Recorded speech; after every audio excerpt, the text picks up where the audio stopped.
Gewoon één korte zin, een opmerking. Ik zit even te zoeken of iemand... Steek even je hand op als je dat wil.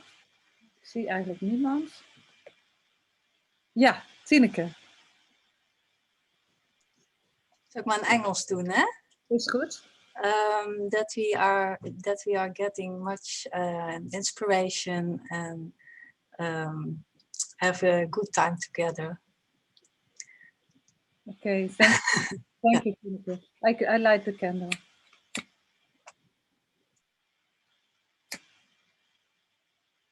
Okay. And then now I want to introduce to you Rakesh. I know Rakesh since, I think, 2012. We were together in a European permaculture teachers partnership. And it was really nice to meet and work 2-3 years together, meet in several occasions. One of it was in Bulgaria, where we had the European permaculture convergence. So it's really nice to see you again, meet you again, Rakesh, and work together in this way. And Rakesh is a UK permaculture teacher. He is actually mostly abroad, very international oriented, and going to many, many places to support people to become more sustainable, to create more communities, and to help people to how do you call this? To work together in a equal way. So Rakesh teaches permaculture. On his website you can read, "Permaculture is a revolution disguised as gardening." I think that's a great slogan. I want to remember that one. He is also teacher in food forest, in community building, and in sociocracy. So who better could we have tonight for our webinar? So Rakesh, welcome very much. We are delighted to have you here. My English is a bit stuttering. And I think I give the microphone to you now. That you can maybe introduce yourself even better than me. So, sure, yeah, thanks very much. I would like to interrupt you for just one moment, because there's a possibility to ask some questions, and we would like you to put the questions in the chat box so that I can interrupt the speech with the question, because some questions will be answered, and I know what Rakesh is going to say, so some questions are not necessary to ask. So the chat function you can use. Als je dit in het Nederlands wil opschrijven, een vraag, dan schrijf het gewoon in het Nederlands, dan zullen wij het vertalen. En dan in het Engels. Rakesh, up to you. Great, thank you very much. And Rakesh, if you want me to put questions in the chat, please let me know. Okay. Generally, I'm quite dyslexic, so actually reading chat is actually quite reading things quickly doesn't come easy for me. So probably easier that when there is, I mean, what I can do is I can give you a quick overview of what we're going to talk about and what we will get to at the end. And then there is a full time at the end where there is a whole question and answer session anyway. But we'll kind of start off with looking at, one of the primary uses for biochar is soil improvement. And so we'll spend a bit of time looking at that. What is soil and how to different ways that people have tried to improve it, and what is and how we can use biochar. So we'll look at a few other uses of how we can use biochar, and then we'll have a break, and then after the break we'll then look at how do we make biochar. So different ways we can make not just make biochar, but be a bit more creative. How can we also stack functions and do other things with it? And we can explore different uses of and different ways of making it. So that's roughly what we will cover. And maybe Rakesh, it's nice to think that Rakesh is also DJ, and as you are all the time nowadays stuck before the computer, he offered to give a dance session after the webinar. Eh? So that I really look forward to that myself. I also offered to play some music in the break, but I'm not quite sure how that's going to work. So maybe that part might not be so easy, but I've got my vinyl decks and everything. They're just sitting here. I've got all my records and everything ready for afterwards.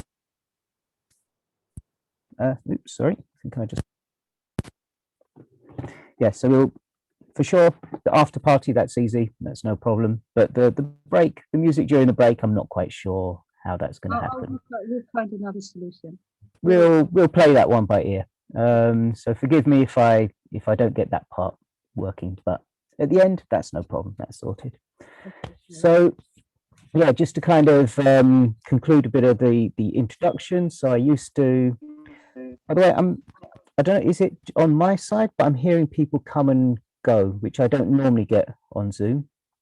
So every time someone enters, I hear a ping. Yeah, some people are still. What's your co-host? I'm not sure if that's because I'm on a new version of Zoom, which is always dangerous. Rakesh, we made you a co-host. That's why you can hear this, like us. Okay. Yeah. Okay. All right. Yeah, it's just I'm not used. It's a little bit distracting to keep hearing people pinging. Okay, then we can end you to be a co-host. Maybe that's fine. Yeah, that could be useful because then I mean I just need to share. Maybe I'll do one presentation. So otherwise, I don't need to be co-host. Yeah, you can ask us to make you co-host again when it's needed. Indeed. Okay? Great. Cool. Thank you very much.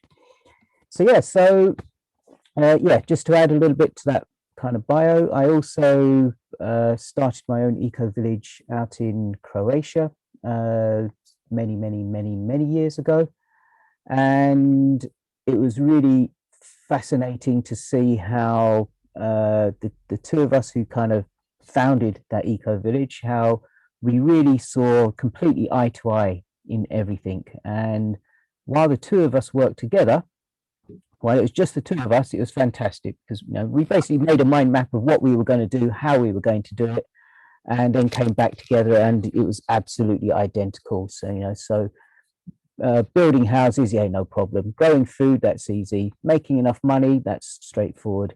All the technical stuff, how do we make electricity? We'll figure that out. Don't know yet, but yeah, we can work that out. How to treat grey water and black water, yeah, we'll figure that out. All these simple, tangible things for both of us, because we're very practical people, was very easy. But the one area that both of us had a big black hole in, and it's really funny that both of us used exactly the same word out of the lack of understanding of the situation. So because we didn't have the vocabulary, we both said the one area we know nothing about is conflict resolution. So that's why then when I realized that was my Achilles heel to creating an eco-village, that's why I then went off to start studying, whatever, anything to do with community, bringing people together. And so pretty much all of my courses now that, when we come to have people coming together and living together for a while, really put that kind of social side of the social element together. So I teach community building. I also teach eco-village design education courses, which I'm sure you're all familiar with. And so there's a whole, and so the key areas, okay, I've always been practical.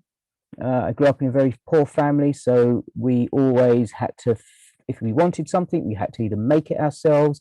If it broke, we had to fix it ourselves. And so we've always had that kind of practical. So the practical side of an eco-village, straightforward. But it was the people side that I really had to learn. And so that's something that I've really now specialized in, as Monique said, including sociocracy and all kinds of things. And yeah, so that's kind of my background. So very, very practical, hands-on, growing food, easy, building houses, easy, all that kind of stuff. And then I had to learn about the people side of things. So when it came to things like biochar, Quite literally, I just needed someone just to explain it to me in 5 minutes, what it is and how it works, and bang, right, my head's going. And I worked it out. So basically, the way that I work, the way that I think, is I don't think in recipes. So I don't think you do this, followed by that, followed by this, followed by that, and then you'll get this result. I think in patterns. So when people ask me, how do I build a biochar cook stove, I give them functionality, I give them science, I give them, flows, rather than, here, you get this machine, this piece, this component, this size, that, you drill a hole this size, and you just screw this in, do that. That for me doesn't work, because there's a million ways you can do it. And if you look on some of my websites, you'll probably see there's about 40 different styles of biochar burners that I've just photographed. I've made probably more, but 40 different styles that I've presented in various websites and things, because it's all about flow, and it's also about whatever you're working with, whatever materials you have. So this is kind of where I want to get everyone to by the end of this, is to understand the science behind how to make it, so that you can then pick the right tools, the right materials to actually be able to make it yourself. So as I say, one of the first areas of one of the primary uses of biochar is in soil improvement. We'll look at a few other uses afterwards. So we had a few Mentimeter questions set up. Do you guys have those ready? Yeah, I can put it in the chat now. Yeah. So do you want to maybe start with that first? Yeah. The first question is, how much do you know about improving the soil? And so the idea of these questions is really just for me to gain an appreciation of where you're coming from. What kind of level are we talking about? People who know everything about food growing and soil improvement, in which case I can skip a whole bunch of stuff, or are we starting, with people who, what soil, where are we starting with? Yeah, the screen now that you can see it. So everybody is invited to go to the chat and fill in the questionnaire on the Mentimeter, just to have an idea how is the skill and knowledge about improving the soil. Right. Okay. So 5 people filled it in. We are with 26 now. So some people are still maybe looking at it, but you get an impression, Rakesh. Mm-hmm. So far, no one who knows nothing about soil. So it's medium. Yeah. One expert. Yay. Cool. Who's that? Maybe I might draw on some of your experience, whoever you are. Yeah, that would be interesting to know. No? Mm-hmm. Okay.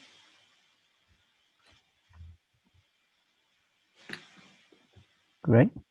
Okay, so the majority are competent, or at least know something, which is good. So do you want to put the second question also now? Yeah, maybe let's go for the second question also. Okay. So how much do you know about biochar? So yeah, what kind of level are we starting at in terms of biochar? I put the next link in the chat, and then you can fill it in again. I share the screen again. Let me see.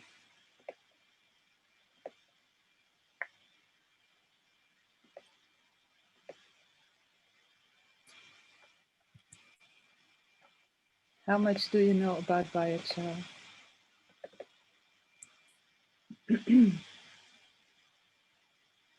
Nobody filled it in yet. Heard of it. Okay, that's a good start.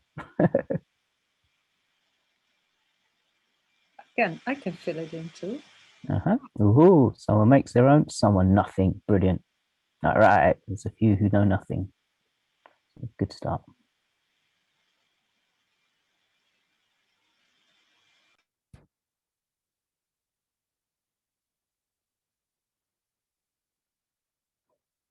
Okay, so at least many people have heard of it, or yeah, but not so many who know what it is, how to use it, and or actually use it already. Brilliant.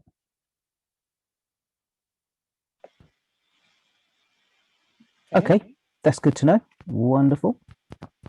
So, all right, so if biochar is a soil improvement, I guess the first place to start with is, well, what is soil? So yeah, so what is soil, and what does good soil look like? What's the components? And this is, you can unmute yourself and just shout it out or type it in the chat, and then maybe Monique or Marion or someone can shout it out at me, especially if it's in Dutch. If you type in Dutch. So what does good soil look like? What's the components of good soil? I think it's very dark. Okay, why dark? What is it? Why dark? I'm not sure. Okay, no problem. Because of the carbon, I think. Okay, so good quality soil basically has life in it. So when you have lots of life, i.e. bacteria, insects, and all kinds of things, all of them eat and they poop and they eat and they poop, and they take organic matter that's on top of the soil and they'll eat that and they'll poop that out. Other bacteria will come and eat and poop that and eat and poop. And this continuous chain of interactions between different insects and bacterias and eating and pooping is what creates this soil. So, or good quality soil. Once you, so basically, once you've got this network of different animals and insects and bacteria and things, because they keep cycling things through the system, they make the soil alive. What else do they do to the soil? What might it kind of feel like, look like? What else needs to be in there? It's not just the life. The life is an important component, and that's what ultimately makes it dark, I should also say. I think there should be also air inside. Exactly, there needs to be air. And with all these insects and things moving around, eating and chomping and eating and chomping, they will make those air gaps. So what can then exploit that air? What can make use? What passes through those air gaps as well, apart from air, obviously? Water? Water, very important. And your plant roots. Root, I would say roots. Exactly, your plant roots. So, so the harder the soil is, the more difficult it is for plant roots to move through. So the more aerated it is, the softer it is, the easier it becomes for your roots to move through and for things to grow. And the more life that's in there, the more it cycles and brings down nutrients and things, the more your plants can really grow. So, so if we want to be, if the aim is to create soils that are really rich and really vibrant, there are certain components that we need in soil. We need, as you have pointed out, we need it to be aerated. We need, and so by aerated, meaning a place for air to move through, for water to move through, for plant roots to go through. We need nutrients in the soil. And so one of the ways that nutrients can come into the soil is whatever organic matter we have on top, that breaks down with, the bacteria breaks that down, the worms come and eat it and pull it back down into the soil, and they kind of make this chain to kind of create create this rich soil. So we need air, we need nutrients, and we need water to be able to pass through, but not necessarily to stay there in terms of as flooding, but it needs to be moist, but not flooded. Otherwise, well, I mean, you can grow things in flooded soil as well. There's plenty of things that are marginal plants, as I'm sure you in the Netherlands know all about. Yeah, flooded water and what you can and can't do with it. There's plenty of plants that will grow in water, and many of which are edible. So we can make use of that. Yeah, so we need air, we need nutrients, we need water, and in order to help all of that happen, we need life. So these are the main basic components. So what biochar is, in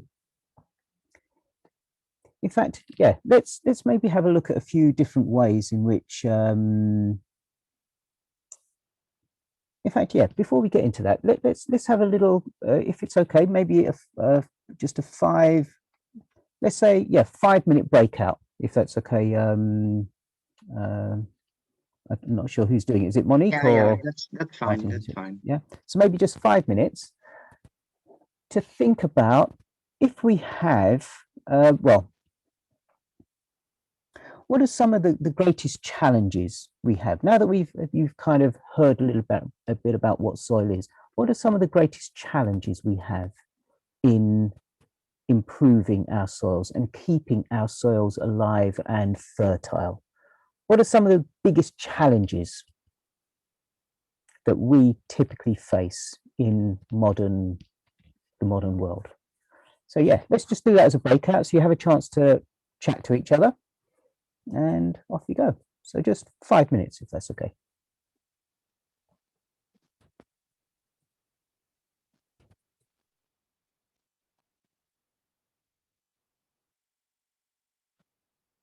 Als het goed is, heb je een opmerking in je scherm gekregen.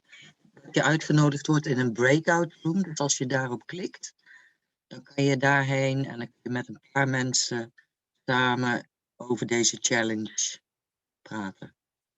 Heb je hem gehad, Sonja?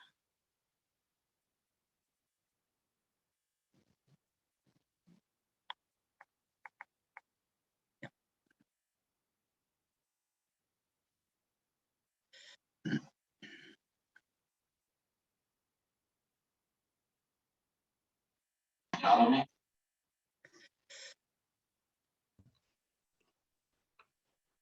Hallo. Hi. Hi. Ah, jij bent Marianne. Of niet? Ja. Ja, jij bent de enige die de microfoon open heeft. Heb jij zojuist een verzoekje gekregen om naar een breakout room te gaan, of niet? Ja, maar is dit niet die breakout room? Nee. De host Als is... je naar onder de ballen kijkt, dan zie je, denk ik, breakout room staan. En dan is daar de uitnodiging dat je kunt joinen. Marjan, wij horen jou in de room er doorheen praten. Dat is heel vreemd. Hè? Ja, wij horen jou op de een of andere manier op afstand praten. Dus ik weet niet hoe dat kan. Ik ga even terug naar de room. Oké. Kijken of dat nu is. Dat is een beetje gek, toch? Ja, dat is heel raar. Ik zit nog niet in een room. Anders ga maar in plaats van mij naar room 5. Maar ik zie geen room. Ik weet niet hoe ik... En Koen zou ook bij ons komen. Oh ja, join. De iPad van no change.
Hi there.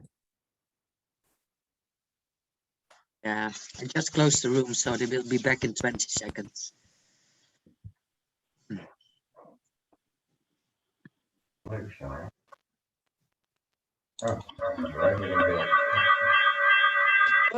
I don't know why, but my Rakesh, I will look for music for the break. I don't know why, but my volume has just gone really, really, really low. This has happened a few times before. Just give me a second to try and fix this. Ah, there we go. That's why. Okay, should work now. Okay, so just a quick feedback from a few groups. We don't have to cover everything, but what are some of the biggest challenges? The key thing is really for you to be thinking about it for yourself, but maybe just popcorn one or two ideas about what's some of the biggest challenges we face in terms of keeping our soils rich and alive and, yeah, nutritionally rich. We thought about herbicides and pesticides that will Mhm. kill the little life in the soil. Absolutely. Yep. Yep. Good one. What else? And adding organic material by compost or leaves of, for example, synphytum. That's more a solution than a problem, but yeah, okay. Mhm. We came out digging the soil, plowing, and leaving the soil bare, not covered with plants, but bare soil. Yep, that's probably the one of the major ones. Is for some reason we dig the soil, we turn it over, we destroy all this amazing intricate life that's in the soil. And then by adding herbicides and pesticides and things, whatever life might be left then gets frazzled and destroyed. So all of those things. So right, so you know, thank you very much for that. I'm sure you'll discuss lots of other interesting things as well, but it was mainly for you to start thinking and getting into the flow of it. And so there's various ways that we can start solving that. And, you know, and different people have used different techniques to do that, including things like permaculture, yeah, things like permaculture and, you know, forest gardening, you know, biodynamics have their systems. Yeah, there's, you know, and I guess there's different techniques that people can use depending on, you know, are they a big scale commercial operation compared to just a kind of back garden organic, you know, just growing a few things for yourself, or even an organic farmer or whatever. So that depending on the scale will dictate the kind of different solutions that people have already found for trying to do this.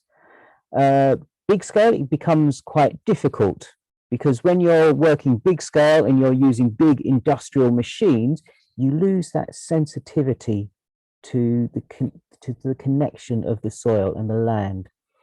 And whereas once you start getting smaller and smaller, you notice cycles and patterns. You notice what's happening in nature much more clearly. And so you can adjust things much and fine-tune things much more beautifully. And so the smaller scale we start doing things, the easier it actually is to really, really take care of the soil.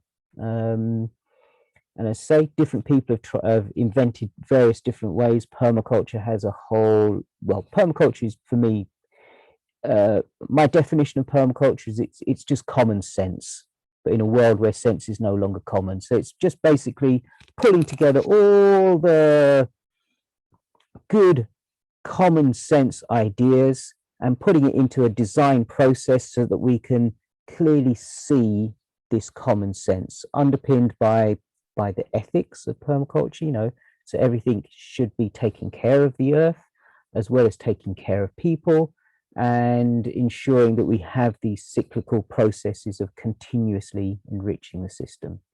So, and there's a whole bunch of techniques and things that we can use that fit within there.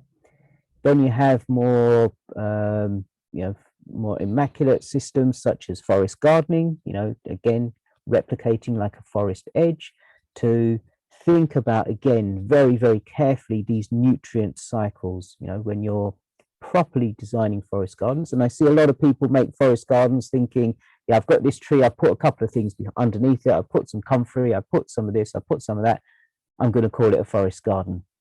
But they, yeah, very rarely think about the spacing, they very rarely think about the full nutrient cycle. And so you see a lot of forest gardens don't work because people are really arrogant. They think they know what a forest garden is without really having studied nature and how nature works.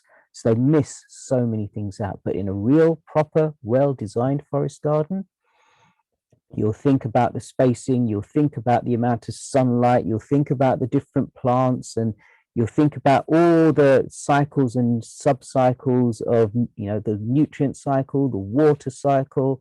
You'll be thinking about how all the different plants interact with each other to really create this amazing, you know, you also have to study how nature evolves, how nature grows, and where nature wants to go to, you know, from a field into a forest, and how does it actually do that? And where do you want your forest garden to be in that space? And therefore, what kind of plants, what kind of trees and things do you put in? And so once you get it right, you really have this amazing ecosystem that you can then leave, you know. So for example, my parents' garden, which I designed 11 years ago, they lived for 4 years after I after I made it. And after that, it was left empty for pretty much 6-7 years. And until I came back due to COVID, and pretty much I've just ate from this garden for, I get 80% of my food from this garden. So no one touched it for 6-7 years. But because it's got this balance right, this continuous cycle of thinking about where nutrients come from and how it cycles back down and feeds the earth, feeds the earth, feeds the earth. And because we're thinking about the water cycles and so on and so forth, it just enriches itself. So yeah, so thinking about those cycles is really important. And one way to kind of ensure that we have this richness is through biochar. You know, so as we've said, what good soil should be, it should be well aerated. It should have this continuous supply of nutrients. And in order to facilitate that continuous supply of nutrients, it needs life, it needs bacteria and so on and so forth. So can anyone imagine what biochar actually looks like? And what do we even make biochar from? Does anyone know? Would anyone like to offer something? From wood? Everybody! It is black. It's all black. Yeah. Okay, sorry, that feedback was a little bit too much. But yeah, biochar is made from woody material. So imagine if you take a piece of wood, a stick, a twig, a branch or something that's still alive.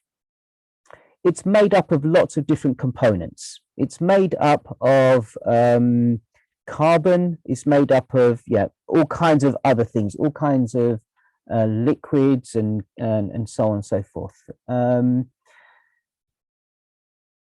When you put that into the ground, as it is, when it's fresh, different bacteria will come and start breaking it down. So imagine a leaf, or imagine a twig, a cat or a dog, or you brush past a tree and you knock down a twig and it falls to the floor. Bacteria will start to come and it will start to break that wood down. And it will chomp and chomp and chomp, and then later on things like fungi will come and that will chomp it down. And so basically, ultimately, long term, that will break down until you can't even see that it ever was a twig or a leaf or anything. It just looks like soil. So this is not quite what we want for biochar. What we want is something that is going to stay in the ground long term. So if we were to find some kind of way that we could, and well, actually going back a little bit of science, there's one element in nature that, or actually there's many elements, but in terms of from a piece of wood, there's one part of that there is no organism that can actually break it down once it's in its purest form, and that is carbon. As we know, carbon is one of the strongest materials. You know, carbon compressed and heated makes diamonds. One of the toughest, hardest things on this planet. I'm sure those of you who, I'm sure many of you cycle, you know that carbon framed bicycles are some of the strongest and most lightweight frames you can get. They're strong, but they're light. You know, carbon is it's a very strong, a very tough material and very, very lightweight. So it has some very interesting properties. So if we want to make biochar, what we want to do is we want to remove everything that is not carbon. Everything that is not carbon, so that we're left with just pure carbon. After the break, we'll look at how to do this. So just imagine for the time being, taking a stick and somehow removing everything, every single component of that stick that is not carbon. So all you have left is just the carbon molecules. Imagine if you were then to use some kind of electron microscope to look at it, to explore what that might look like. What do you imagine? Or maybe you've seen it, but what do you imagine it might look like? So maybe the first thing you might start thinking was, where would the carbon have been used? Diamond? Not quite, but it needs a lot of heat to turn it into a diamond. Maybe transparent. Not necessarily. Graphite, sponge type of material. You can say again? Sponge type of material. I don't understand that first word, but I heard you talk about graphite and with lots of holes in it. Exactly. Yeah, so I just didn't understand that first word you used, but yes, I knew you were on the right lines when I heard you say graphite. Yeah, with lots and lots and lots of holes, because the carbon material was used to make the structure, to make the structure through which all the veins would run, the structure around all the cells, the structure of pretty much the whole thing, so that all the liquid stuff could move through. So once you take it out, what you're left with is all these holes, all these pathways, these tubes, these sacs, these holes, and so you have this really most amazing catacomb, this most amazing structure of minuscule, minute, microscopic holes in this material. And what it looks like in terms of as a color is it will be black. So if you imagine when you're burning something, when you burn a piece of wood, if it doesn't burn completely, if it was smoking and it didn't burn completely, you're left with what looks like charcoal. Well, you're left with charcoal, sorry, you are left with charcoal. And this is exactly, it's 99% biochar. And I'll explain the difference between charcoal biochar in a moment. So if you were to take this, in fact, what they say, 1 gram of this biochar, this type of charcoal, has the equivalent surface area. If you were to look inside and look at all the surface area in all these holes and cavities and tubes and things, if you were to map that out, you have the equivalent surface area in 1 gram of biochar of a tennis court. Imagine that. In just 1 gram of biochar, you have the surface area, the equivalent of a tennis court.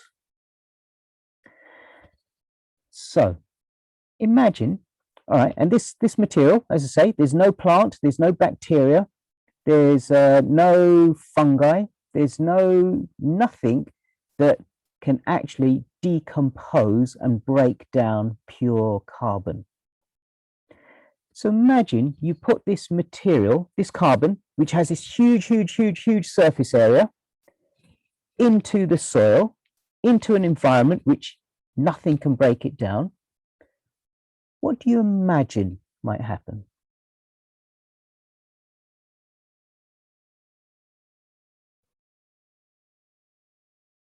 You've got a substance that's porous, that has lots of air, lots of holes. Fills up with water. One thing it could be doing is it could be filling up with water. It's got holes, it's porous, it's sucking things in.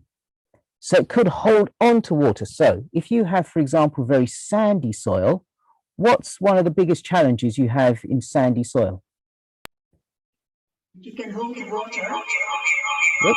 Oh.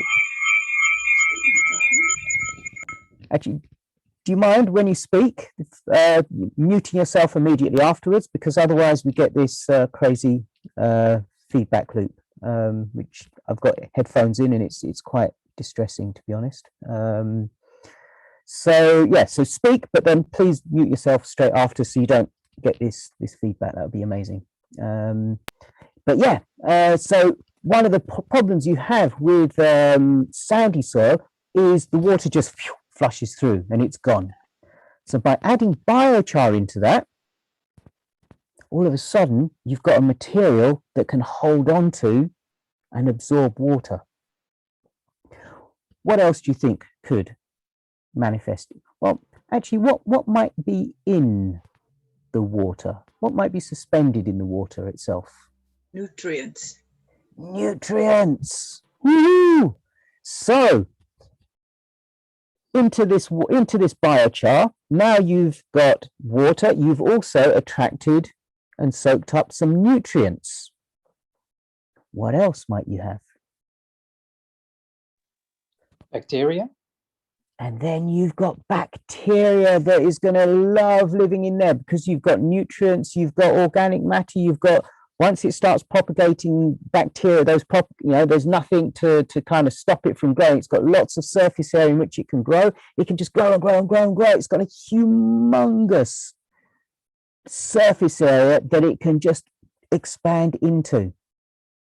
And so you've got a lot of nutrients sucked into it. And obviously with all the air holes, it can also put air into your soil. So if you have more clay soil, what's one of the biggest challenges you have there? Especially if you're walking on it all the time. Air, I think. Exactly, compaction. And therefore, once you can compact it, it's got no air left in it. And so, again, adding biochar into that, now you've added a substance that creates space, that attracts and has air, attracts and holds on to water and nutrients and life, bacteria. So all the things that we've said that we really need in soils. And you can see it works in both extremes. It works in clay soils. It also works in sandy soils. It creates an environment that works in both of those scenarios. So how are we doing? Still got 5 minutes before the break, so it's still on good time. So this is biochar. Biochar is this carbon-like material that, or it is pure carbon, which has this huge surface area. that if we add it to our soils, can reconstitute our soil and create a kind of soil that is really rich and really vibrant for whatever.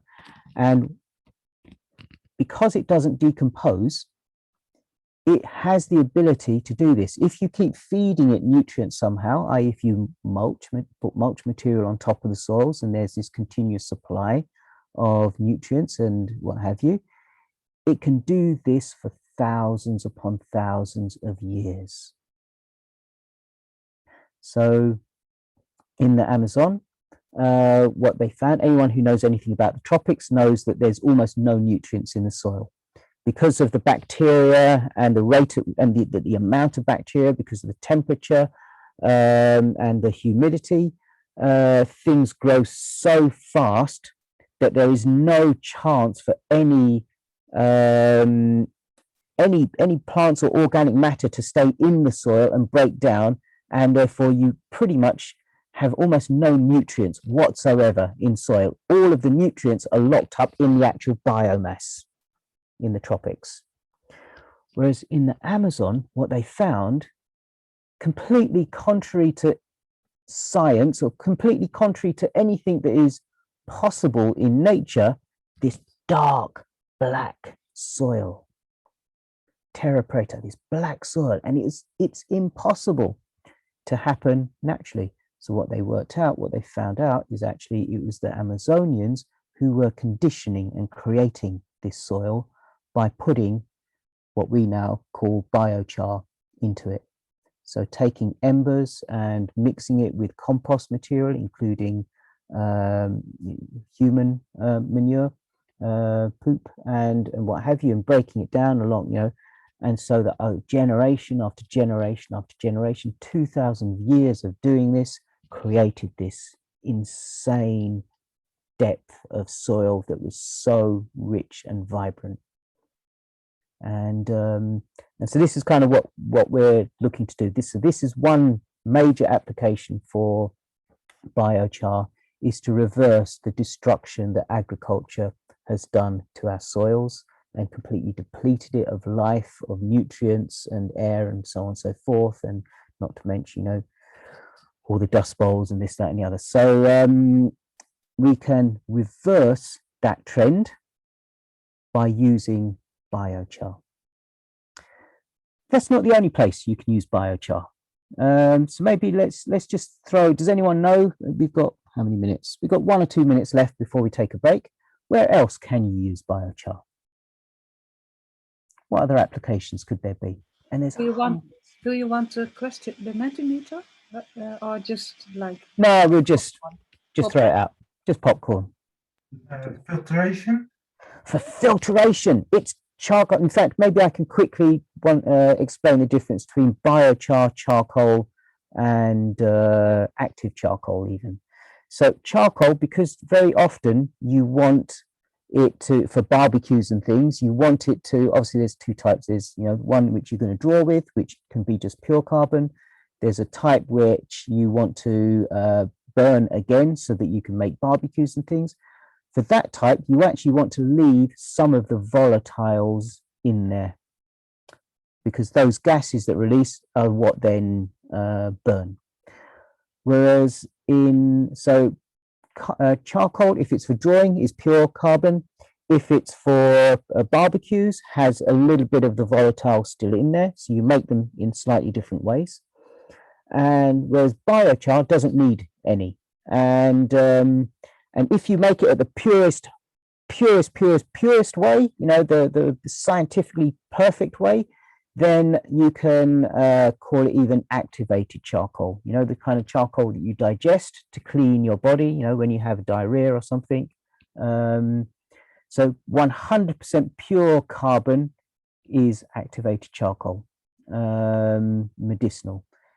Whereas when we make biochar, if we make it at home, it's not guaranteed to be 100%, but you can still use it as activated charcoal. It just costs you nothing compared to however much they charge for it in the shops.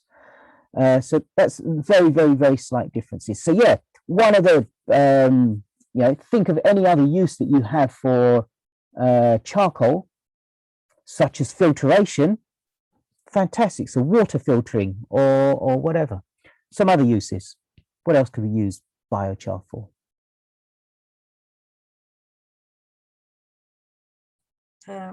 For cleaning the air, the earth from biochemical and Yeah, poison.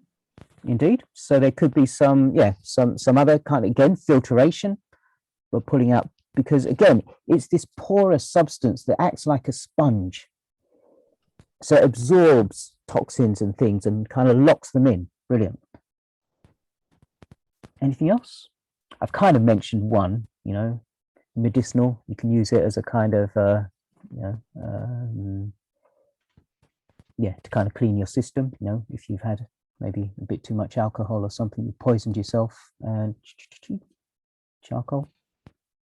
Rakesh, Uh-huh. can you use it for fermentation, for cleaning toilets, Okay. fishes? So brilliant.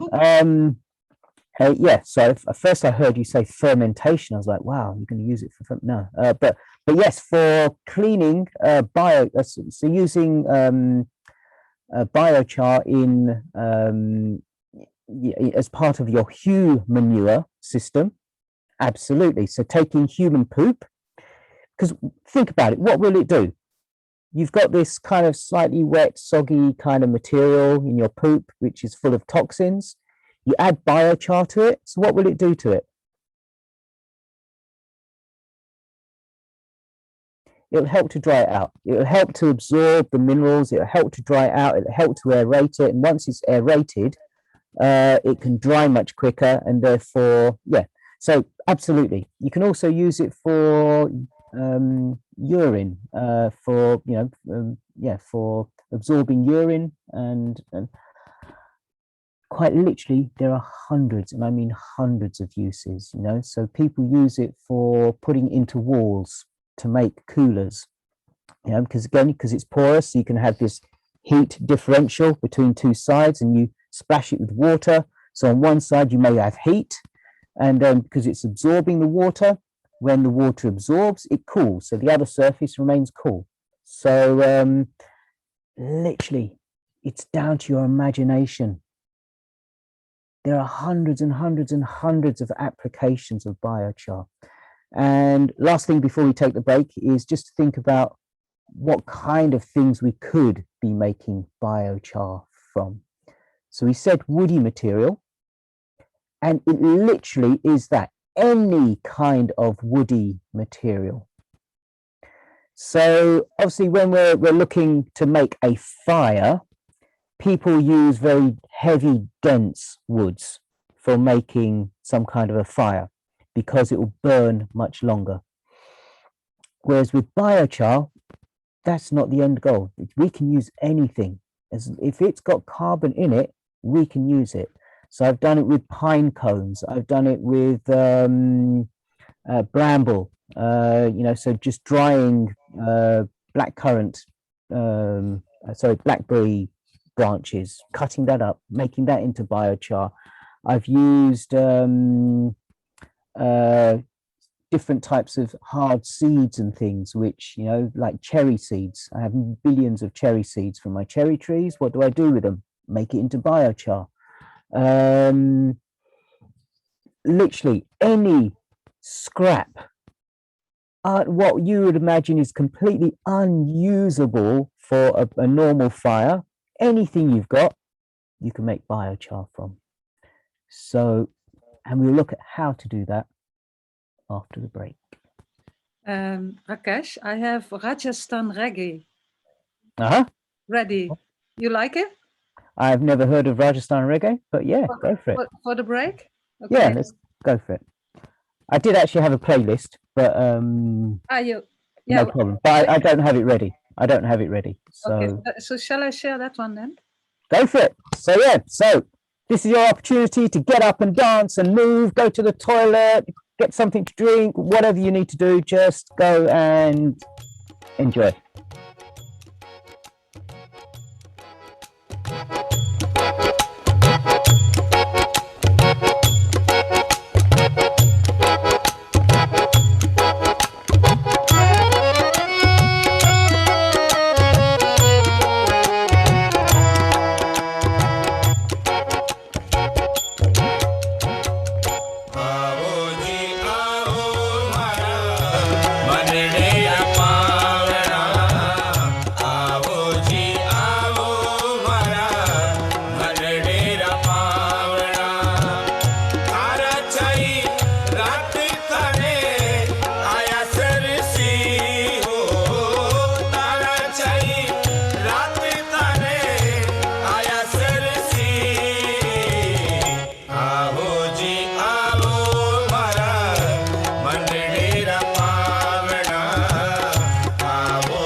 अपरे कारण ये ढोला बाग लगायो अपरे कारण ये ढोला बाग लगायो अपरे कारण है ढोला बाग लगायो अपरे कारण ये ढोला बाग लगायो घूमण री बेड़ा थने आया सरसी हो घूमण री बेड़ा थने आया सरसी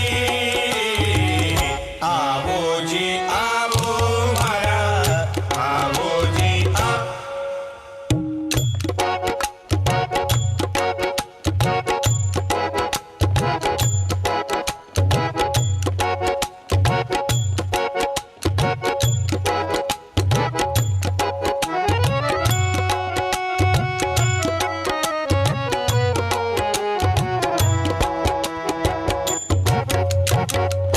अपरे कारण ये ढोला ओदड़ लो भरायो अपरे कारण ये ढोला ओदड़ लो भरायो अपरे कारण ये ढोला ओदड़ लो भरायो अपरे कारण ये ढोला ओदड़ लो भरायो नावण री बेड़ा थने आया सरसी हो नावण री बेड़ा थने आया सरसी आओ जी आओ मारा आओ जी आ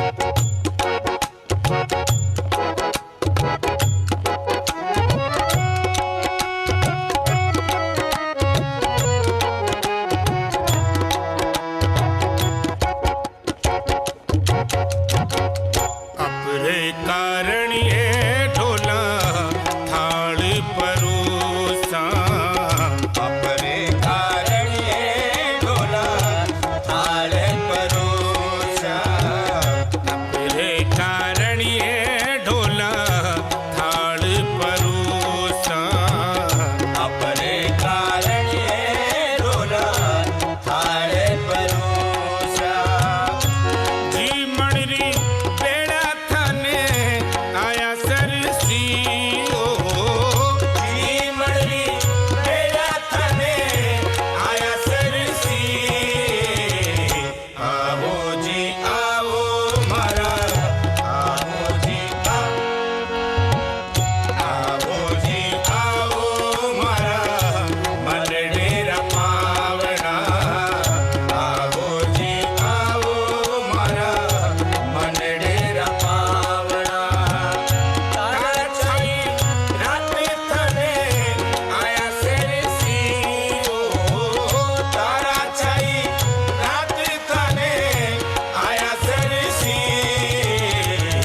आओ जी आओ मारा मन डेरा पावना मन डेरा पावना मन डेरा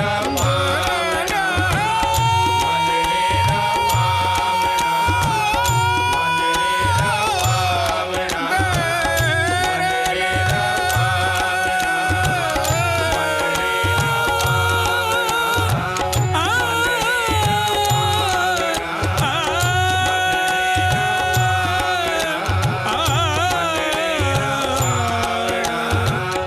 मन डेरा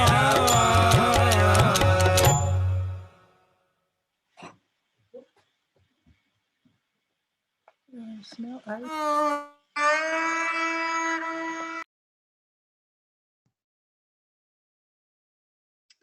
So, hi Rakesh. You're plugging in your ears. There was a good question from Tineke Rakesh. She was asking if biochar is possible to use as building material, such as a building material in walls. And if so, is it possible to block radiation like Wi-Fi or electrical? Yeah, it does. Can you explain that to us? Oh, your phone is muted, Rakesh. Yeah. Okay. You can hear me now? Cool. So I don't know the science behind using biochar for making UV or electromagnetic, I don't know, blockage. I don't even know what the right word is for it, but I know that there's a lot of people who are experimenting with things like that. And in using it for walls, the main uses I've seen for it is in very hot climates, because it's porous. Okay, if you go to India, for example, you'll see people use it all the time there. It's an ancient trick. It's not something that's just, you know, biochar has just come up. It's they've been using it for thousands of years for putting into their cob material.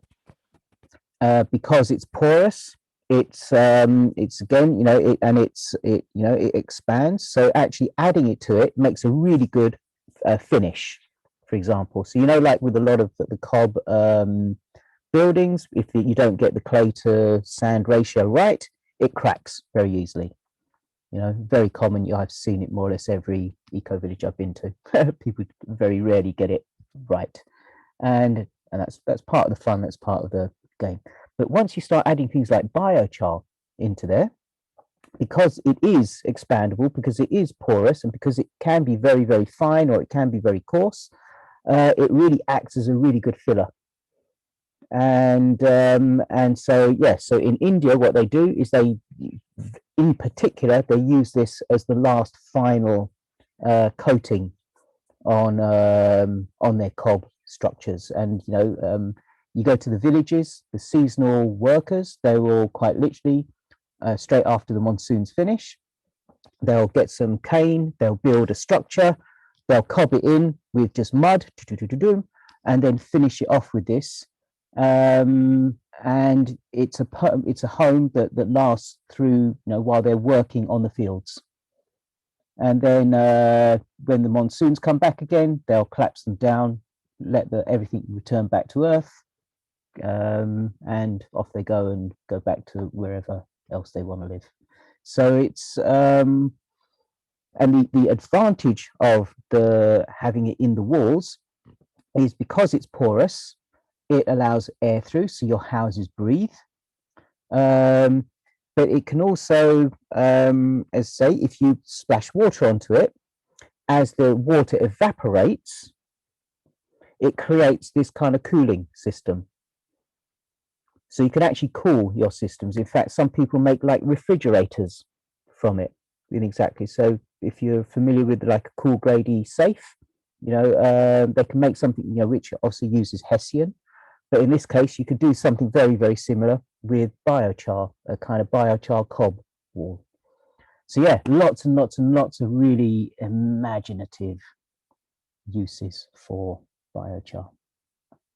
Good question. Thank you. So, okay, quick recap. What is biochar? Simple words. What is biochar? Filtrator. That's what you can do with it, but what actually is it? That's one of its uses. Structure. Non-organic material from wood. Great. So a combination of both of those is basically it came from wood, and it's removing all of the organic material, everything that is non-carbon, so it just leaves behind this carbon structure. So yeah, between the both of you, munge your answers together, perfect. So yeah, so it's basically, it's just pure carbon, and importantly, it's all the organic matter that was in that woody material taken out. So what we want to do, and I generally tend not to do slideshows, but at the moment I've got a frozen shoulder, so I can't actually draw properly. I can't actually get my drawing hand kind of above my chest height, so it's a little bit difficult for me to draw today. So I do have a slide presentation. Hopefully I can still keep it alive and won't bore you to death with slide, death by PowerPoint. So let's have a go. So making biochar. So yeah, so there's lots and lots and lots and lots of different ways to make biochar. But if you imagine what we're trying to do, the key thing we're trying to do is we're just trying to find a way that we can take all of the non-carbon materials out of the actual woody material. So one easy way to do that is by making it hot. So if we heat up wood, what will it do? So if we put a piece of wood into something that is incredibly hot, like 500 or even 200 to 1,000 degrees centigrade, what's going to happen? So I'm not talking about a fire yet, but if we put it into something hot, what will happen to the wood? It will burst into flame. It depends. What components need to be there in order for it to burst into flames? There's certain chemicals, certain things that need to be there. Oxygen. Oxygen. What's actually burning? The oxygen isn't burning. The oxygen is fueling. Is fanning. What's actually burning? Gas. So where does the gas come from? When a piece of wood burns, where does the gas actually come from? The organic compounds. Exactly. So so I'm hearing someone else listening to something else in the background. If you can maybe mute. Thanks. So yeah, so exactly. The gas is actually when the wood itself heats up, all the molecules vibrate, they become hotter, they vibrate, they become lighter, and they become a gas. So they release as a gas. So if you mix this gas with some oxygen, and there's one more thing that you need in order for it to actually combust, what's the last thing you need? Is you need some kind of a spark. You need some kind of something to ignite it. So once you've got those, now you've got a flame. But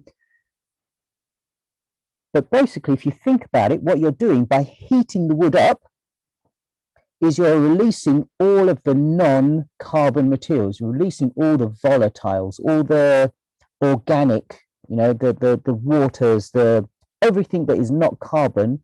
Because of this insane heat that you're putting it into, it's releasing all of those. And how do we see it? When we see this, we can actually see this gas. But how do we see it? Smoke. Smoke, exactly, because it contains so many particles that it's not this clear gas. It's smoke.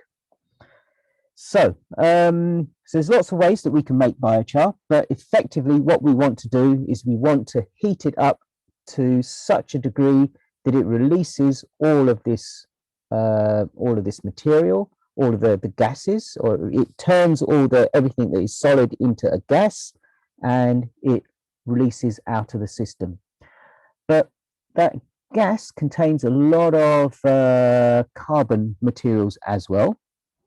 And so from an environmental perspective, if you are releasing smoke into the air, this is incredibly environmentally unfriendly. This is a big part of the negative cycle of carbon, putting carbon into the air. It's a really significant element of it. So knowing that this is a gas, if we were to somehow ignite it, so we've got a gas, if we mix it with oxygen and we put some kind of a starter, bang, we can be burning the gas. And actually, if you look very, very carefully at wood when it burns, you'll see that the flame never, ever, ever touches the wood. So the wood is, so to say that wood is burning is actually technically incorrect. It's the gas that's releasing from the wood that is always burning. Look at it. Next time you look at an open fire, you'll see it. You'll see there's this gap. Sometimes it might even go a little bit bluish before you then get the kind of reddish, yellowish flame. Because it's the gas that's burning, not the wood itself. So we can use this. So let's imagine the most simple biochar burner. And all right, so there's different ways that we can make biochar, as I say. I've got at least 40, 50 different ways that I've made it. Most of the projects I have, because I'm not a welder, I'm not an engineer, is I don't have access to welding machines. I don't make mine to a scientific or to an engineering kind of quality. So I make mine with just whatever materials I have and using whatever primitive tools I might have. So for example, in India once, the only tools we had is we had a broken screwdriver and we had a stone. And then we had the various metal parts. And we literally made the whole thing with just those. So if you want to make, we can look a little bit later about how one of the questions was, could we capture the gas to use it afterwards? Yes, you can, but if you do it at a very, very, very, very good, high standard of engineering. But the kind of basic stuff that I make, it's very difficult to capture that gas. And we'll look and explore why that is in a moment. So imagine taking two barrels, so two metal barrels, which have obviously the sides intact and one side complete, and a big hole in the other. So an empty barrel with no lid, and one which is smaller that can go inside the other with enough gap either side of it. Imagine, if we come to this one, imagine if we were to put woody material onto the inside. So as you can see, this barrel is upside down. So at the bottom here, this is open. And so we've turned it upside down and we put woody material in here. If we then also put woody material on the outside, imagine for a second that this air hole doesn't exist. So take these air holes out for the time being. Imagine that doesn't exist. Imagine if we were to light this woody material on the outside. And let's see, do I have some pictures of... Yeah, so a barrel on the inside, which is full of woody material, and then start filling with woody material on the outside. If you start lighting this, what's going to happen? So this is nice, dry, woody material. You set that alight. What do you think is going to happen? Imagine there's no air holes here.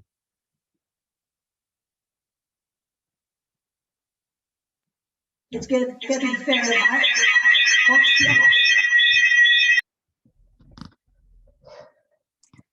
Only the top will burn? Exactly. Only the top will burn, and then eventually Went out?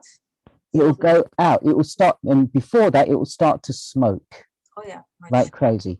And why is it going out? Because it doesn't get air. Because it doesn't have enough oxygen, exactly. So once you set it alight, the oxygen is being burnt, is being used, consumed. And because you've set it alight at the top, and this is a vacuum underneath, if it has no air holes, so it's used up all the oxygen, and so therefore it can't fuel itself with more oxygen, and therefore eventually it goes out, but it will smoke quite intensely before it goes out. And that smoke is basically because the wood is still very, very hot from the flame. It's still releasing the gases, but because it's got no oxygen, it can't combust, and therefore you have no flame. Bingo. So imagine we put air holes into here. Now, what's the difference? It will all burn.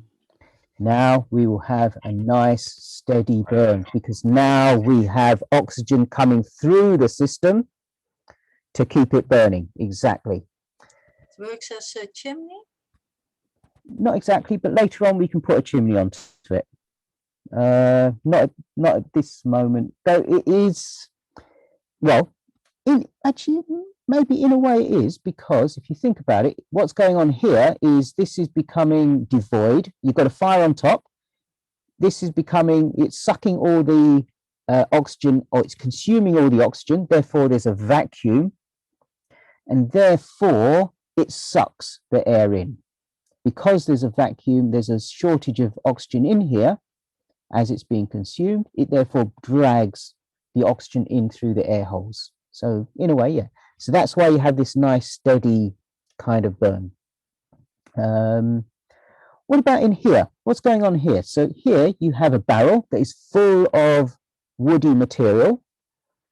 The only air gap might be at the very bottom, unless you seal this, which you don't. You could optionally also put a couple of little air holes in here as well. Another alternative way to do this is if you have a barrel that has a lid, and to be honest, it's actually easier if you do. You fill it, you know, because obviously, as you can see here, what you're doing is you're having to turn it upside down. So you fill it, you put a lid on, you tighten it, you put it inside, but then you must have air holes at the side. Otherwise, it will explode. So you must have air holes at the side. But imagine in this scenario where somehow we've managed to juggle, you know, we're really clever. We've kind of taken this barrel and somehow we've turned it upside down without losing all the material that's in it. And then you've got this insane flame outside. And because you're pumping this oxygen in, it's much hotter than an open flame. You'll get this to about 1,000 degrees, well, 600, 700 degrees centigrade for sure. And then if we add one more component to it, we can actually get it up to about 1,000 degrees centigrade. So you've got this insane heat all the way around, but inside here, you don't, what are you missing inside here? What isn't in here? Fire. Why is there no fire?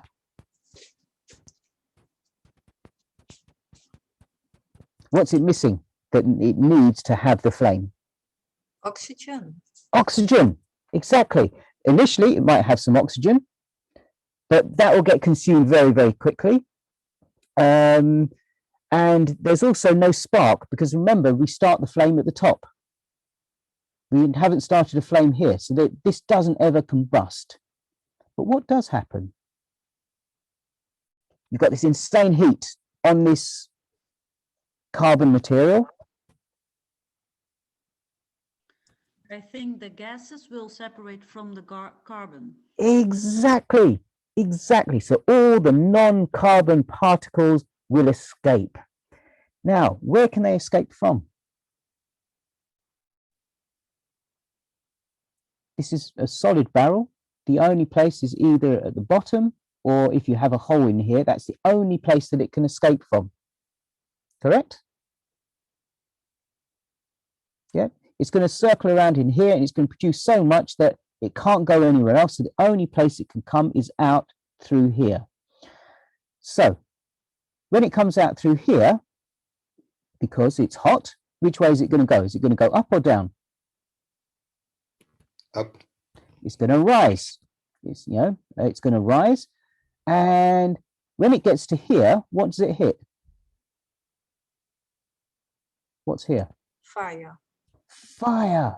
So now what have you done? You've just fed the fire with gas. Simple, huh?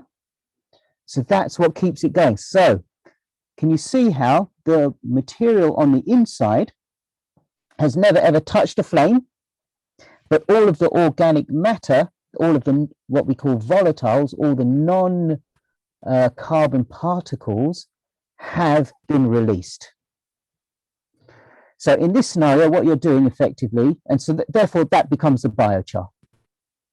What you've done effectively is you've used this as just a burn material, and you can allow that to burn right the way down to cinder. And so potentially you might even have a little bit of ash, but to be honest, you won't have much because of the intensity of the heat.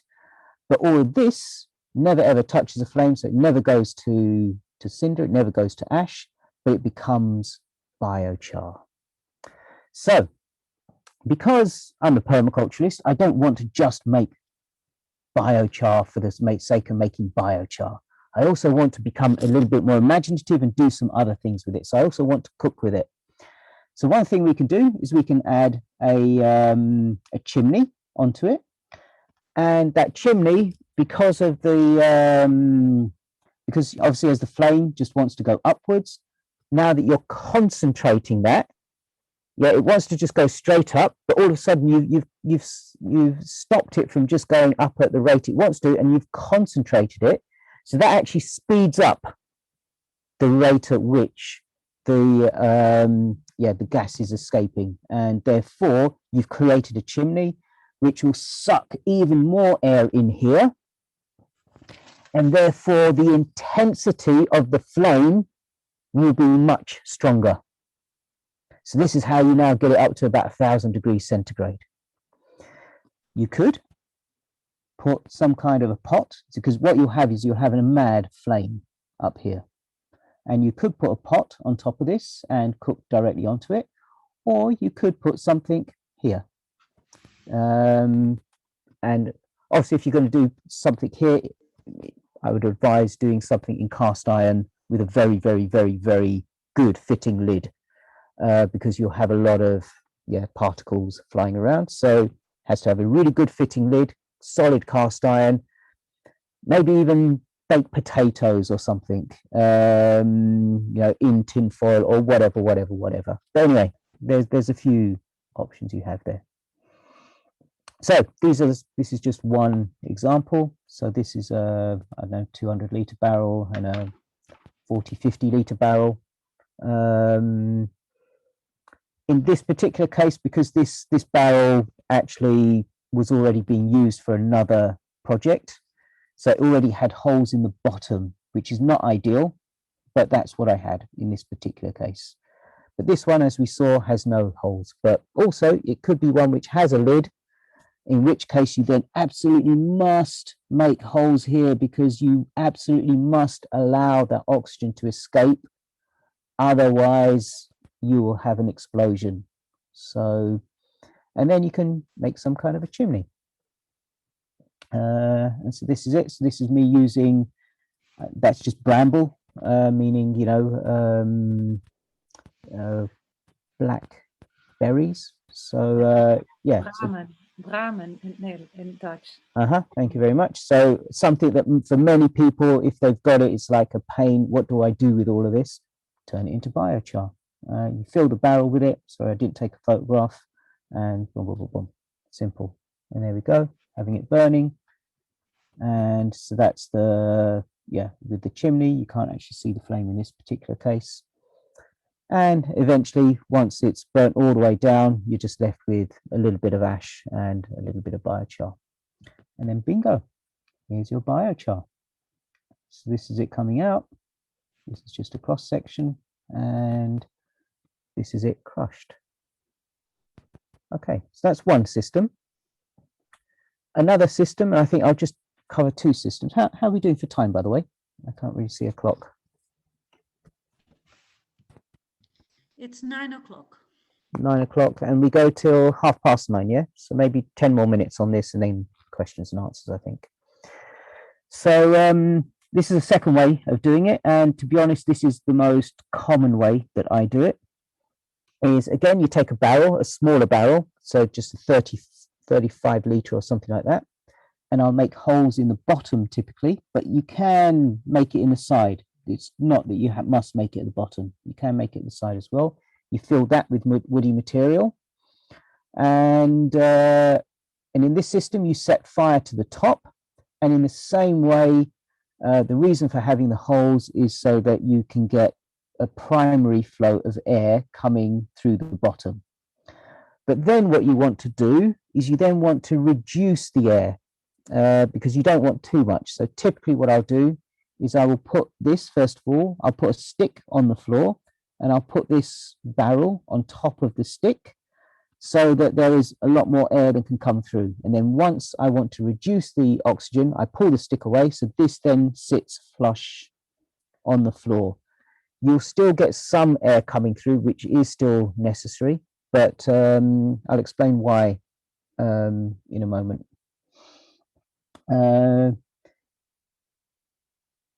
So while a small amount of air does come through, what you really want is I really want the oxygen coming in from the top. So if I can allow oxygen to come in from the top, that means that the fire will be here. Because once this has run out of oxygen, then then this will stop burning. But once it starts sucking oxygen in here, the fire, the flame, so this will release the gas, this will inject the air, and therefore you'll have a flame here. To make that much faster, if I put another piece of metal around the actual whole structure in such a way that oxygen can come in from the bottom, it can rise and then come in. Think about it.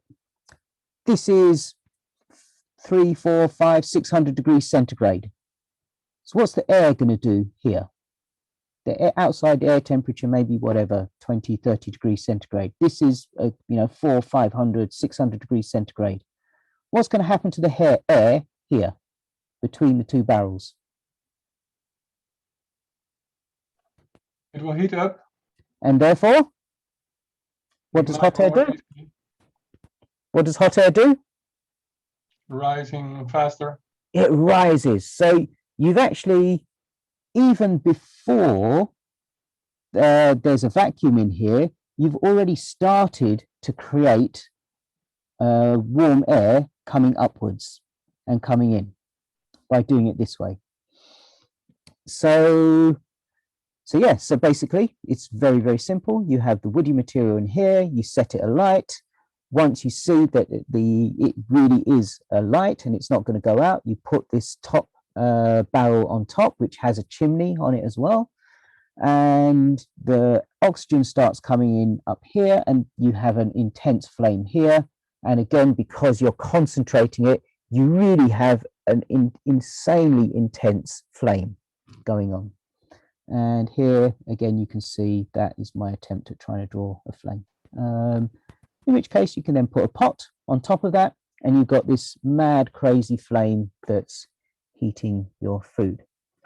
So these are, again, a simple example. Again, it's just materials that we just happen to find lying around this particular farm. So that's the burn chamber with air holes here to allow the oxygen in. This is the thing that we put on top of it. And in this particular case, it just happens to be that this is a centimetre or two shorter than here. So it's perfect. We didn't need to put holes in here because it didn't touch the ground. So it let the air in from the bottom and And there, I don't know if you can see that, but maybe this is in the way. Can I move that out of the way? Come on, go. There we go. Sorry, let me go back again. There you can see this insane, intense flame that's coming out of it. And, sometimes that can be like a crazy 2 meter high flame depending on what kind of wood you use and the width of your chimney, depending on how you get your chimney working. So typically we'll then put this kind of pot stand on there. If you can see carefully, we put some rebar through there so you can then put a pot into it. And in this particular case, I remember we were cooking for 30 people. And so we got this big, huge pot full of, I don't know, must have been 20, 30 litres of water and cooking beans. They put it on there and within 5 minutes, this thing was boiling over. And because they already put the beans in, the beans were frothing over like crazy. and people were just going mad because they couldn't get it off quick enough. They didn't imagine that it would burn and it would be able to boil 30 liters of water in less than 5 minutes. And yes, they were going crazy trying to figure out how to get this pot off without without the right equipment. So it was I think maybe we got a video of it. It was quite hilarious watching. And these are some other simple examples of the same kind of way of doing it. So let's stop that there. Boom. There are a few questions, Rakesh. Perfect timing. So go for it. Yeah. Well, of course, the material you want to burn must be dry. Not necessarily. Oh, not necessarily. No, I've done it many times with with fresh green wood. Okay, thank you. So that was the perfect answer for the first question. And also, can you make biochar in a rocket stove mass heater? Is that possible? Okay, so with a rocket mass heater, what you could do, and it's what you would need to do is you would need to put the flame out at a certain point. And so yes, you can do it, but with this system, it kind of burns out, and then once the flame has gone, you then douse it in water or whatever to put it out, and it's easy to move. But with a rocket mass heater, which is typically kind of built into your house, it's much more difficult. So what you need to do is you need to find some way, and again, it just takes a little bit of engineering to work out how to do this. You need some way, because if you see in a rocket heater, what eventually happens is the wood will burn until all the gases have gone, and then it will continue and it will become ash. It will continue. So what you need to do is once all of the, and especially if you've got like a self-feeding mechanism, so this will burn, you know, so this is the dry wood, it's going in here, the flame is here at the bottom, this will burn, and you know, this will start to dry out, and so that will burn and it will get to the point where it's ash, and then it drops in, it will burn until it goes to ash and it drops in, and so very difficult to stop it from burning and take it out at the point where it is all the gases have escaped and it's just charcoal, it's just biochar. So what you need to do is maybe use smaller pieces without self-feeding it, and kind of, and it's tricky, it takes skill because you're going to need to work out, well, when is it ready, and then pull it out and then douse it. But you don't want to take all of them out because then you've lost the actual fire. So it's a case of juggling. So it's not so easy to retrofit. What you might want to do is, if you can get the engineering, if I'm thinking this on the fly now, is if there is some way, instead of having the actual rocket stove actually directly burning the wood, if you could somehow, and actually I need to think about this from an engineering perspective, but it's not straightforward. But what you want to be doing is, instead of burning the wood, you want to be releasing the gas and then burning the gas. So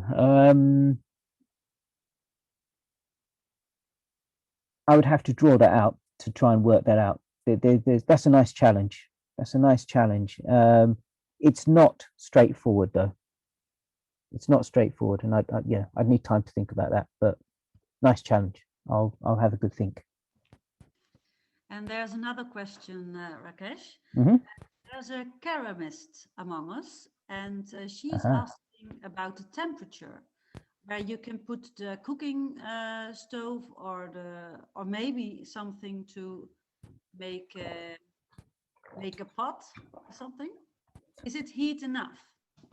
So every person who does pottery that I've met who tells me that, I've asked them this question.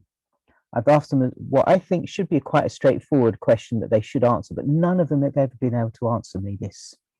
And that is, and maybe someone here can answer me this. Well, in order for me to make something like this, to become for pottery, for making pottery, what I need to know is what temperature do you need it to be at and for how long? And they gave me such wishy-washy answers that, well, I can't work with that. So if you can answer me that, then I can tell you whether you can do it or not. Well, I can read in the chat that we need 1200 Celsius degrees. I've seen it get up to 1000 degrees centigrade. But that's the only reason, and out of the 50, 60 that I've made, it just so happened that this one person at this particular place had an electronic kind of thermometer, and his thing went up to 1000 degrees centigrade and we blew his thing. Oops. But luckily he was an engineer, he fixed it. It took him a day, but he soldered it and he fixed it. But he blew it because it went over 1000 degrees centigrade. So all I can guarantee is that on this one occasion, it went up to 1000 degrees centigrade. I can't honestly tell you that it goes higher than that. Maybe we can look it up. One thing with me is I'm being dyslexic. I really struggle to read, and I really struggle to get information from the internet, from places. I learn things myself because so while that information may be out there somewhere, I don't really have access to it. So everything I know because I've done it, I've tried it, I've worked it out for myself. So maybe that information is there somewhere, but I just don't have access to it. But the other thing is then the duration. How long do you need? So I can get it to 1000 degrees for sure, but for how long do you need it to make ceramics? What I imagine I could do, I imagine that I could have maybe 2 burners or something. I can then have the escape chimney going through some kind of like cob oven or like a pizza oven type shape environment, so that I can be putting this insane heat into there, and when one goes out I can start the other. When that goes out I can start the other, so that I can maintain some kind of temperature. So if someone was to ask me to make a kiln for pottery, that's how I would approach doing it. But again, I need to know how long do you need it for. What I can tell you is I did one project. We were making it in Italy with a guy who is a welder, so he has his own business with all the equipment. But it wasn't where we lived. It was somewhere. It wasn't where we were doing the course. It was somewhere else, and he didn't speak one word of English. He was Italian, and I didn't speak one word of Italian, or not enough. So somehow through just a little bit of English, a little bit of Italian, and some drawings, I kind of explained a biochar burner to him, and he got very, very excited. And then he came back with this monster. He came back with this, I don't know, 1,000 liter metal chamber, and yeah, if you're 3 meters tall, maybe you could cook on that. It was like, it was huge, this huge monster. I'll see if I can find some pictures of it. And well, actually it wasn't that huge. It was maybe 2 meters, or 1.80 meters, something like that. But basically it was burning for 7 hours until eventually we said, look, we need to go to sleep. We need to put this thing out. It was, wow. And it made so much biochar in one go. It was insane. That's all I can say. Any other questions? Because this is actually the question and answer time. I have a question, Anke. Uh-huh. Have you noticed that the smell of the process will change by the time you need to stop the process? The line was very, very broken. Did you say, do I notice a difference in smell? Did anyone else catch it? Yeah, Yes, he said the difference in smell. If once the gas is gone, if it gets a different smell. I wouldn't say smell, but you can see that. Smell, nose. Yeah. I wouldn't say smell, but you can see the difference. What you can see is once the gas is gone. So when actually you can hear it also, because when the oxygen is pumping through and the gas is burning, it has this kind of rocket sound. You can hear that very, very clearly. And then later on, it kind of just cools down, and effectively what's now happening is it's more like a fire, and it's now taking the charcoal, and if you leave it, it will basically turn that charcoal into ash. So once you kind of hear that rocket sound stopping, meaning it's not pumping oxygen in and burning the oxygen.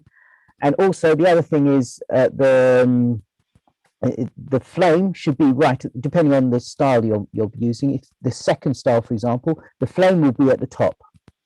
If you actually look into the cook stove, you'll see, because of the air holes at the top, that's where the oxygen is coming in from, and therefore all of the flame is there. Once you see that flame drop and the flame is down on the burn material, you're not burning the gas anymore. So then you know, right, it's time to stop. Time to stop. Douse it in water and stop it. Other questions? There's one other really important fact that I need to also explain to you of how to use it when you're adding it to soil. There's one more really important thing I need to say, but are there other questions first? Yes, about the quality of the drum. If you heat the metal, it will come to rust. Yes. How long can you use an oil drum? So I've had oil drums. It depends how often you use it, and if you obviously leave it in the air. Obviously, if you've got a steel drum, no problem. But with a kind of a tin or something that's going to rust. A normal oil barrel. If you look after it and keep it indoors and stop it from getting too wet, you can keep it going for a couple of years. But then, as you say, it will eventually. Having said that, once in India, we went and got some scrap metal to make it there. It got so hot, it just burnt a hole straight through it. But that's because of the quality of the metal that we chose. So it got so hot, it just, like as we were burning it, you could just see this whole side just went red hot, and then boof, it just fell apart. So yeah, it really does depend on the quality of the metal. One, and maybe someone might want to translate this into Dutch, but one material you shouldn't use is galvanized steel. Which is an amount, I'm not sure what the scientific technical word is, but it's a combination amalgam of zinc and steel, I guess. Ik denk dat het, I think it's called gegalvaniseerd staal in Dutch. And the reason why that's dangerous is because in order to glue, for want of a better description, in order to bond the two materials together, they use very, very, very heavy chemicals. And if you heat that up, you start releasing those chemicals, which is very, very, very toxic. So one word of warning, avoid using galvanized steel for burn chambers. So you might be able to get away with it as the outer chamber, maybe, but definitely not the burn chamber. this can you use this also in the wall through the paint or something to keep radiation outside? You mean use the biochar Yeah. in walls for radiation? There's scientific research looking at that. So I'm not a scientist. I don't even. Basically, I never went to school, to be honest. I tricked the school into thinking I was at school, but I never actually went to any classes. So I didn't get into trouble with my parents, but I also didn't get any formal education, which is actually to my advantage because I was never brainwashed into thinking their way. But it means I don't totally understand science in the way many people do. Everything I know is because I've worked it out for myself according to what I need. But there are people who are doing scientific research on stuff like that. And so it's really worth hunting them down because there's some really fantastic applications of biochar. I heard, was it maybe Wim who was also trying to ask a question there? Yeah, I had a question, Rakesh. I can imagine that you can get really enthusiastic about this once you start with it. Did you ever meet people who made too much biochar? Too much biochar? Can you make too much, or is it just make as much as you can, or how do you? I think it's a case of make as much as you can because, and if you see, most of the ones that I actually make are quite small scale so that I can cook on it. And so every time I'm cooking, I'm making biochar. Stacking functions. And stacking functions. And yeah, actually that's another thing we could have also talked about, what other functions we could have stacked to it. There's hundreds of other things we could do with that heat. So if you imagine, if you look at the quality of the soil that we have in most of the world because of agriculture, we're in desperate need of enriching those soils. If you think about it, okay, another thing that I didn't say is if I was to take the equivalent amount of wood that would last maybe 5 minutes in an open fire, I can have that burning in a biochar cook stove, and in an open fire it will get to maybe 400 degrees centigrade. I can put that into a biochar burner, biochar cook stove, and have it burning for about 40, 50, maybe even 1 hour, 60 minutes at the beginning for sure about 1,000 degrees centigrade, and then later on maybe it'll come down to about 700 degrees centigrade. And for 45 minutes to an hour compared to 5 minutes in an open flame. So I'm getting a very, very, very efficient return of heat compared to the amount of material I'm burning. And also I can be using just scraps. I can be using the tiniest things that no one else will will try to burn. I can be using that. And so if you imagine 3 billion people even on this planet, their only source of cooking and heating is with wood. Their only source of heating and cooking is with wood. So if they're chopping down trees and putting that into an open flame, that's a serious problem. So if we can get them to be using something like a biochar burner, and then and putting it in an open flame, every time you, as a hippie, sit around an open flame, you're putting carbon particulates into the air, you're screwing up this planet. You are part of the problem.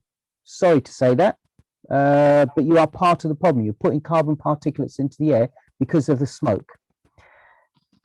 So instead, if we were to take that smoke and burn it, like we do in a biochar burner, we're burning off the carbon particulates and preventing it from going in the air first. And the reason why open air flames are not so efficient is because of the amount of smoke. It's all that unburnt stuff, all the gases that isn't burning, and that's what's being released, with the carbon particulates. Whereas once we burn it off, we burn that off, and then we're left with pure carbon, which we can then put back into the ground, and now we're sequestering carbon. So from an environmental perspective, we're making a huge, huge, huge impact if we can be getting people to cook using biochar and sequestering it back into the ground. And so every way you look at it, and it's not just carbon sequestration, they've also noticed there's a lot of, again, someone who's more scientific can do the research and figure it out. It's not for me to really work out, but they say there's all sorts of other gases that also start to get reduced, other greenhouse gases, that by sequestering carbon in this way is also having a really positive effect, which they didn't think would happen when they started the trials. I couldn't tell you what they are because that's not how I think. So yeah, you can't make too much. You really can't make too much. So one other really important fact, if I can get this in before I finish, just in case I forget to tell you this, is when you put this onto the soil, if you put it onto the soil, for example, if you put it right now, just as spring is coming and all the things are coming through, if you put biochar directly from your biochar burner, maybe you leave it to cool down a bit, you put it directly in the soil, the biochar has no bacteria in it. It has no moisture in it. What do you think is going to happen if you put it directly onto the soil? It'll suck the water up from the soil. Not just the water, but what else? Nutrients. Nutrients and Bacteria. Bacteria. It acts like a sponge, so it pulls all of these things in. So what get deprived of the water, the bacteria and the nutrients? Your young seedlings. So if you put it directly on the ground, you're actually going to suffocate and you're actually going to stress your plants. So you need to do one extra step. You need to charge the bacteria, charge the biochar, and there's 100 different ways of doing this. You can urinate on it. You can, if you're making like liquid feeds, you know, from your comfreys and things, you can charge it with that. You can put it into your compost and charge it that way. Because I was once described as the most productive lazy hippie anyone's ever met, this particular person's met, because I spend so much time and energy and effort into designing ways that I can be lazy. And so what's the laziest, easiest way? The minimum effort I can put into making biochar and activating my soil. So the minimum effort way of doing that for me is to put it down in autumn. So as soon as it comes out of the biochar, let it cool down, sprinkle it everywhere in the autumn. Why? What do you think is going to happen? Compared to if I do it in spring. It'll fill by rain, with rain, water. There's no young things coming through. So it's not going to affect what's already growing. And then over the months, over the winter, the rain, the bacteria, the nutrients can start filling in. So it charges itself over the months. So that's the lazy way of doing it. The other way of doing it is to say you can add nutrients to it. It's called charging your biochar. So look it up. There's 100 ways to do it. So I need to get that in before we finish because that's a really essential point. Thank you, Rakesh. One more question. Okay, I one heard more. one more question. So how much will you mix with the soil? So if you have normal soil like 10 kilos, then how much kilos will be this? Very good question. So if you think about what you're actually doing with the biochar, you're kind of almost replacing the kind of organic matter, so the non-mineral content of your soils. So what percentage of your soil should be organic matter? 4 to 5%. So anyone who studies soil science will see that, yeah, something like 4 to 5% of your soil is so a percentage is minerals, sand, salt, sand, clay, and silt. A percentage of it is air, a percentage of it is water, and a percentage of it is the organic matter. And that's effectively what you're replacing. So that's a ballpark figure, a good ballpark figure. Very good question. Okay, Awesome. There was one more question from Wieke, but your computer is very slow, Wieke, so I will ask it. Can you also use organic textile?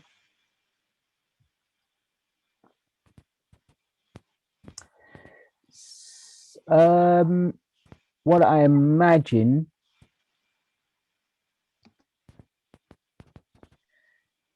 I'm trying to picture what it looks like. What I would imagine is if you try to burn it in the second type scenario, you would end up with nothing. It would just burn off. Whereas in the first scenario with the barrel inside, it's worth a try.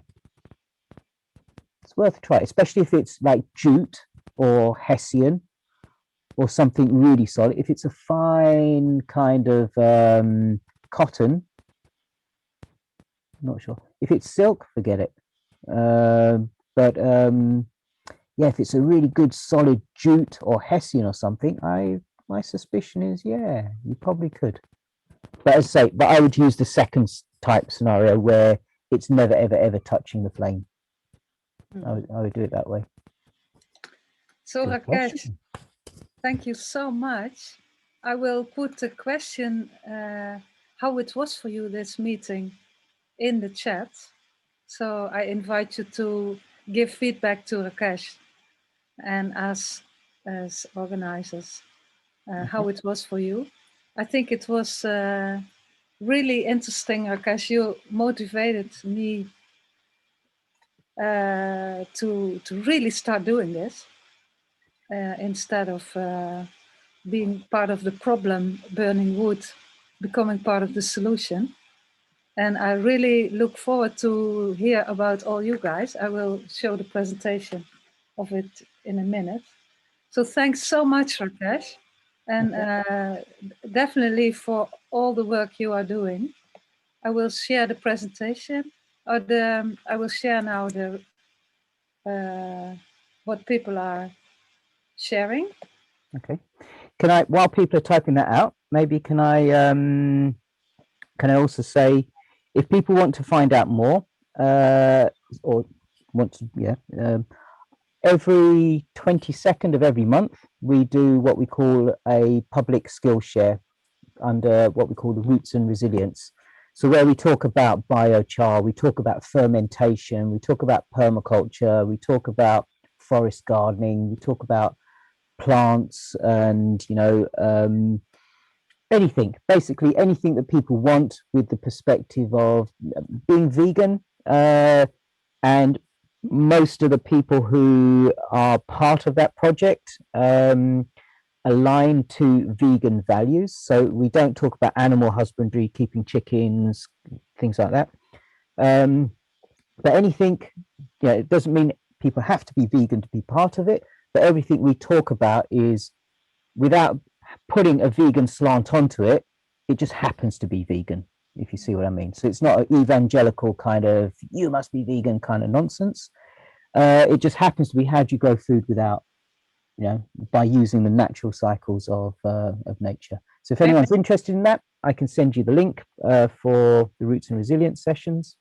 Yeah, please put it in the chat, or we can, you can also send it to us, to Jen, and we can spread it to the people, to the participants. Yes. And a few other things. In a couple of weeks' time, if anyone's interested in learning permaculture, I've got a permaculture course coming up. If anyone's interested in forest gardening, I've also got a forest garden course coming up, all online. And all of my courses are what I call by conscious contribution, meaning that people pay what they think is fair and what they can afford. So money should never be an obstacle for someone to attend one of my courses. That's how I like to put it. So whatever you think is reasonable, whatever you think is fair. So a permaculture design course doesn't have to be the €1,000 that many people charge. If you can only afford €100, €200, €500, whatever you can afford. If you can't even afford that, just talk to me and we'll find another solution. So again, I'll send some links if anyone's interested. Yeah, it'd be great to see you. And we're also thinking next year to start doing some things in either probably in Eindhoven and Arnhem. We'll probably do like a community building experience or some things like that. I Yeah. think, Rakesh, we should stay in contact. Yeah. As what I hear is that you're doing so much things which are so valuable for eco-villages and communities starting. So let's stay in contact and see if we can work together some more. Absolutely, love it. Great, yeah. I also want to thank the webinar team of JNNL, Cynthia and Marianne and Emre and Mara, who are not here today. If someone wants to join the webinar team or help Jen in whatever way, you're very welcome. And yeah, I also want to tell that every 3rd and 4th Thursday of the month we have a webinar, and next month we have an amazing webinar again. I can show you shortly I have to scroll through my computer. We have as a movie, it's not a movie, it's an interview with Charles Eisenstein, Separation versus Interbeing. And that we are now in a dominant culture about separation and what is the alternative. I don't know if you know Charles Eisenstein, but it's author of Sacred Economics and Climate: A New Story. And the interesting thing, it's the start of, it's the beginning of the topic that Henry Mentink will talk about. It's kijkdoorbraak op de aarde, looking at the earth, economy and society in a new way. So that's really something we look forward to. It's published also in Magazine of the Earth. So we expect many participants, not only from GEM. And then we have insurance for eco-villages in the end of May. Ad Flams from Eco-Village Boekel has contact with Achmea, and they're really interested. It's often very difficult for cooperative or eco-village to get insured, and they are willing to tell about how that can be done. They are really enthusiastic about eco-villages. And we have another one coming, that's 29th of April. It's Paul Hendrickson offering to give a webinar on climate change and biodiversity loss and Extinction Rebellion, where he's very active in. So this is just an announcement that I hope we stay connected, and that I really want to thank you for all of you, especially of course you, Rakesh, bring you this news all over the world, but all of us doing all this local work also to make this world a better place. And now we have, I'm not sure if I forgot something, but there are some very interesting links. Fede put them in the chat about biochar things, and we can share the chat later also. And now, if we want, Rakesh offered us to do a bit of dancing. I don't know if you feel like it, but he's a great DJ too. And I think it's a unique opportunity. Can I see some hands who would love to dance a bit? Okay, let's do it then. That's cool. Okay. How about you, Rakesh? You feel like? Yeah. No, any excuse to dance. Absolutely. It's part of it's how I keep fit, is I dance as often as I can. So it's good. No Yeah, problem. sitting, they say sitting is the new smoking, huh? So maybe next webinar we should do dancing. So I wish you all a very good time, and for those people who call it a day, and hope we meet again soon. Every second Tuesday of the month is Next Gen, so the young people of eco-villages meet, and you can find it on Instagram and Facebook, where they meet and what is the link. So if you have young people in your community, spread the word, and let's stay connected. Stay connected, healthy, free, and from my heart to your heart. let's meet again and let's dance. That's just so